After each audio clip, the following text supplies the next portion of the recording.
also say the journey that we have walked since we started phase 1.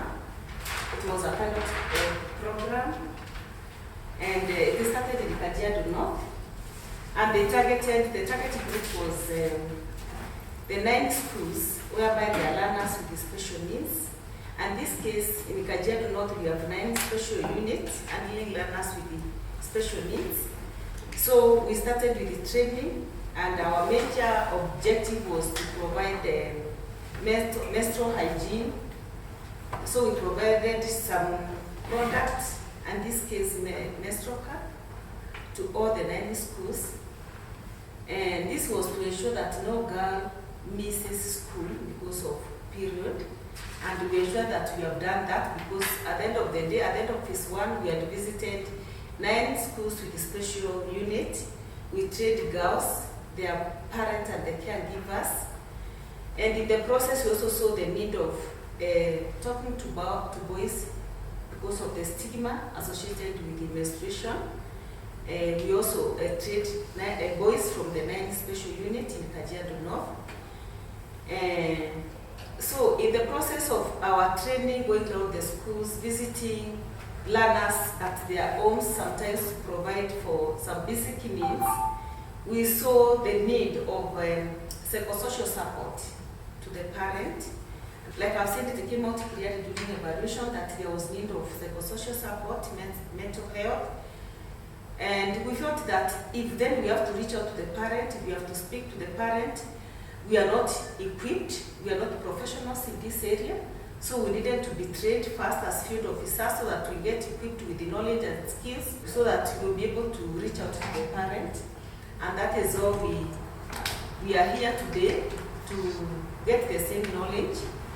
We are in the process of identifying professionals in this area. And it was easy for us because we have some who have worked with us so closely, so they understand scan care. So we arrived at the 2 trainers who are here with us today. As you have just said, we are here to be trained for others. We are here to become instruments that will be used to empower others. So let's give it the seriousness that it deserves. If there is somebody out there who is waiting for you to tell them something, to identify something, to guide them to somewhere. My name is Margaret Duta Wauna.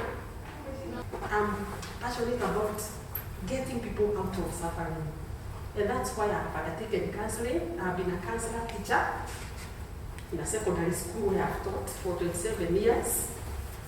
And I headed the department, and that's what I love doing. So after teaching the secondary school for 27 years, and I did my master's in guidance and counseling. And then I proceeded with my PhD in education psychology. I completed in 2018.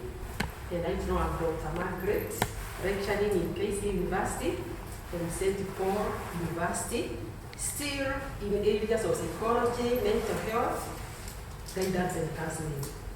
I'm also facilitating guidance and counseling with the Kenya Education Institute of Management, KEMI. And I think that is what I do. Counseling, encouraging, empowering. I think I'm nothing else. That's why I'm here. And I want to say that you are fortunate to be here because this is a great empowerment. When I did counseling and this empowerment, the first beneficiary was me. Before I could help others, I got helped. I got empowered. Even with the challenges of life that comes, because no one is exempt. We are able to rise above the challenges because of this kind of empowerment. Again, choosing to help someone because you're not doing it for yourself. You are doing it for others. So you're saying you're in the right place, doing the right thing for ourselves and for others. So welcome so much, and I look forward to have more interactions with you. As you have just said, we are here to be trained for others. We are here to become instruments that will be used to empower others. So let's give it the seriousness that it deserves. If there is somebody out there who is waiting for you to tell them something, to identify something, to guide them to somewhere. And that's why exactly why we are calling it TOT, the trainer of trainer. You are being trained to be able to train others, to marshal others to another level. And for you to become a trainer, there is a specific journey you have to take you through. Not that we know. The little that we know, we are going to share with you. But you have said that we all know something. So we are going to look at, first of all, the objectives, why we are here, what is the objective of the study, and what we expect from you today. And the first thing we expect of you is to leave this place when you have what we call awareness, or increase awareness of what is mental health. Because when you are aware about it, then you easily identify the person who is next to you, or if who is next to you, or in your family, or a friend with the mental health issues. And once you are able to identify, you can assist in your small and big ways. Or you can direct them to some help somewhere else. Or maybe you can refer them to other professionals. So that awareness is very important. As you have been told, issues of mental health, they are profound. Then from there, we look at what are the manifestations. How can we identify the signs and the symptoms of people with mental health? You know, I've read a lot about mental health. And I didn't know that even keeping quiet for no apparent reason could be that the person is suffering. Maybe the person is having mental health. Someone wants to isolate himself or herself from the others for no apparent reason. Is somebody maybe who is having mental health? Somebody who is so rude. Somebody who is so angry. Somebody who is so ambitious. Something that may look like something positive. It could be someone who is suffering from mental health and many others. So we are going to look at what are the manifestations so that we are able to isolate, to single out cases of those who are suffering, and as I just said, we direct them to where they can get help. Then expanding access. Expanding access. Where can we take these people who have got mental health? For us here, we call it an specialized group because we have all come from different backgrounds. We actually don't know much about it. But we are expanding access in a way that you will be able to know exactly where can I take this person. If I cannot help the person who can do it, and if that person cannot do it, which other level can I refer this particular person? And of course, availability. Some people with mental health or issues of health, they just need to be there. Think a person has just lost a loved one. These are people already in a mental anguish. That particular time they are suffering mentally. They just need to be there. Just tell them, I'm here for you. Do you want me to run errands for you? Do you want to cry? Here is my shoulder. Do you want to say something? I'm here to listen to you. And you can do as simple as that. Just being there for those people who are suffering. And also acceptability. Acceptability. Who accept these people? Who enhance the world of these people who have got mental issues? For example, maybe when you are coming, you have seen them on the street, Amagonia. Who cares for them? Maybe others are just seated in our seat here. Who cares for them? And I want to ask care at this particular time for being there for them. We think because someone has got mental health, this one does not belong to us. And the family just releases them to go to the streets. They don't want to be identified with this particular person. They don't want them to say that we ever had a son or a daughter, or even a father or a mother. Because to them, being associated with this particular person, they are going to lose their social status. And with that, we are looking at how can we make ourselves available to them. And more so, the families. The families need to know that for sure, this is a sickness like any other. The same way mental health is an ailment like any other. If you go to hospital when you're having stomachache, why don't we take these people to hospital? Because they have mental issues. They are sick in mind. So we have to make our families understand that this is an issue like any other medical case, and it can be treated. There are interventions. This research has shown that intervention can help these people regain their competence in life. But because we don't know, because the families don't know, that's why maybe their hands off when it comes to the sick one. So we need to provide that acceptability, and especially to support the parents and tell them that there is hope. Apart from that, we need to understand what causes mental health issues. What are the causes? And then from there, we look at the inclusive approach to persons and children with disability. Inclusive means that everyone person. We are here because we want to become the ambassadors of everyone, irrespective of their religious background, irrespective of their cultural background, irrespective of their educational background, or even gender. We are here for everyone. Can we have that inclusive approach? And especially towards those with other disability or those who are challenged. Like those Agnes deals with every day. We want you to have confidence from today. Confidence in working in the community in terms of empowering mental health. And so when we have the confidence, it means that we can reach and we can now spread our wings and train others and support them and make that particular region, this particular country, even a better place.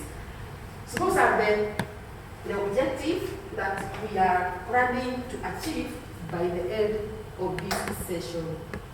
Just to summarize this, all these like this, we are saying this: mental health has become a concern.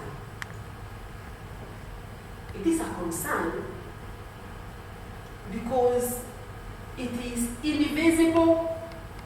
You can call it disability. I don't like to call it disability. Challenge. It is an invisible challenge. We don't see it. Have you seen it? Or can you see it and say, I can see the mind. The mind has got a problem. You don't see it. What we see are the manifestations. You only see the manifestations. So because we don't do it, even when we see the manifestations, we interpret them in our own way. And I've said maybe somebody may be, a child may be interpreted as indisciplined child.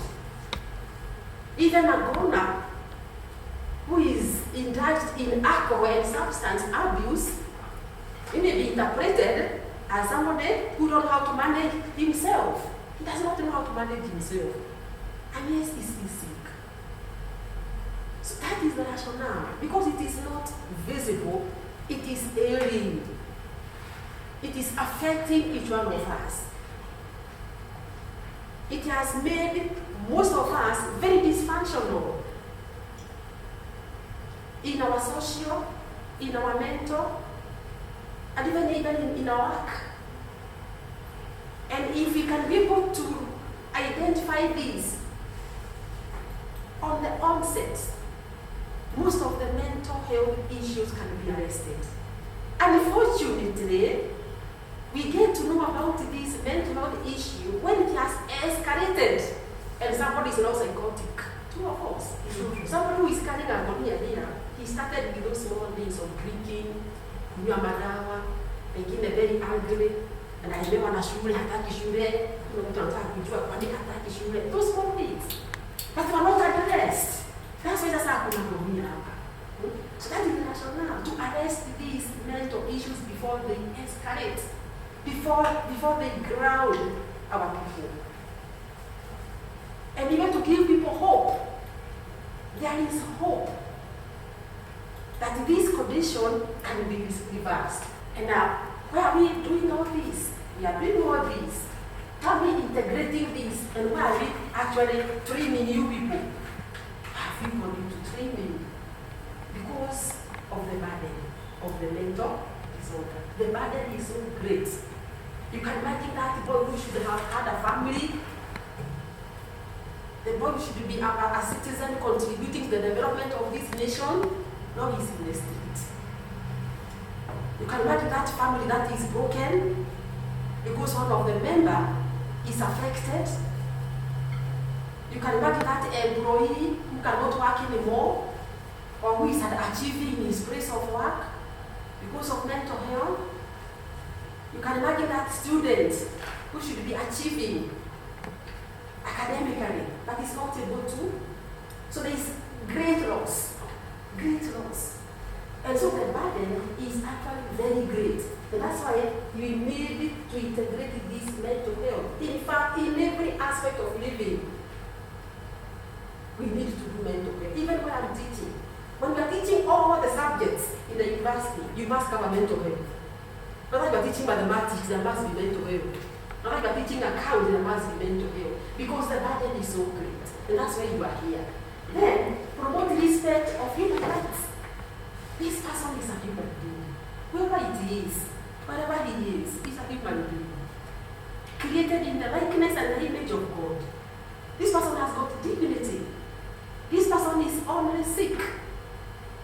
If we take our cancer patient to the hospital, we take our arthritis to the hospital, we take our chest pain to the hospital, why are we not taking this person to hospital? It's only that his mind is sick. It's only that the organ that we cannot see is sick.